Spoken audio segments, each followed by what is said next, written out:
শুভ সকাল বন্ধুরা। এখন আমার ব্লগ এখান থেকেই শুরু করলাম। সকালে ঘুম থেকে উঠে খালি পেটে জল খেয়ে নিচ্ছি।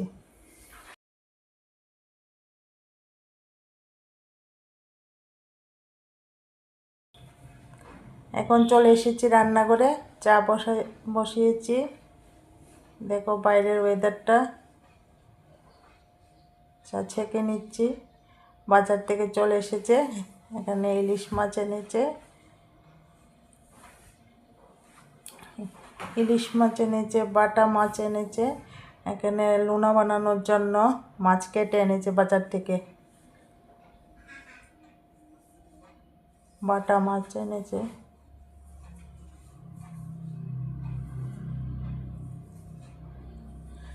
লুনা বানানোর জন্য এখানে লবণ হলুদ দিয়ে ইলিশ মাছগুলি মেখে নিচ্ছে।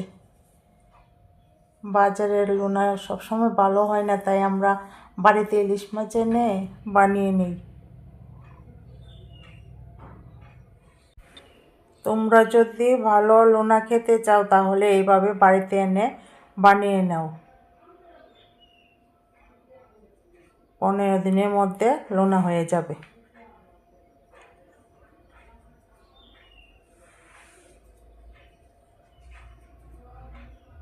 এখন রান্না বসিয়ে দিয়েছি। ডাটা কাঁঠালের বিচি দিয়ে চচ্চড়ি হবে সর্ষে বাটা দিয়ে। এখানে লতি সিদ্ধ বসিয়েছি। ডাটা আলু দিয়ে চিংড়ি মাছ দিয়ে তরকারি হবে। এখানে চিচিঙ্গা দিয়ে চিংড়ি মাছ দিয়ে ভাজি হবে। লতা হয়ে গেছে। ডাটার তরকারিও হয়ে গেছে।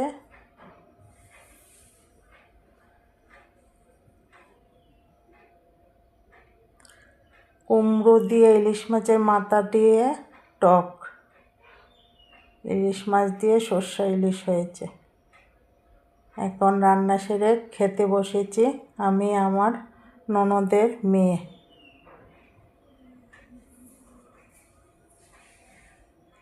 খাবার দাবার শেষ করে এখন দুপুরের জন্য আবার ভাত বসাতে এলাম। অনেক দিন হয়ে গেল চাল এনেছিল, সেগুলি আর গুছাতে সময় পাইনি, তাই ভেবেছি আজকেই গুছিয়ে নেব চালগুলি।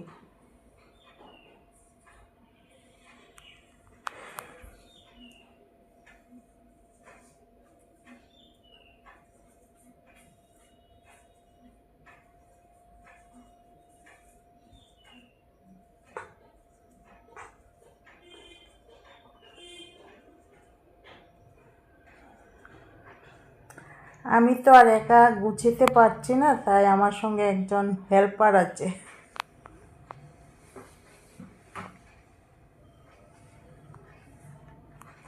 এখন খাবারের জন্য আনারস কেটে নিচ্ছি।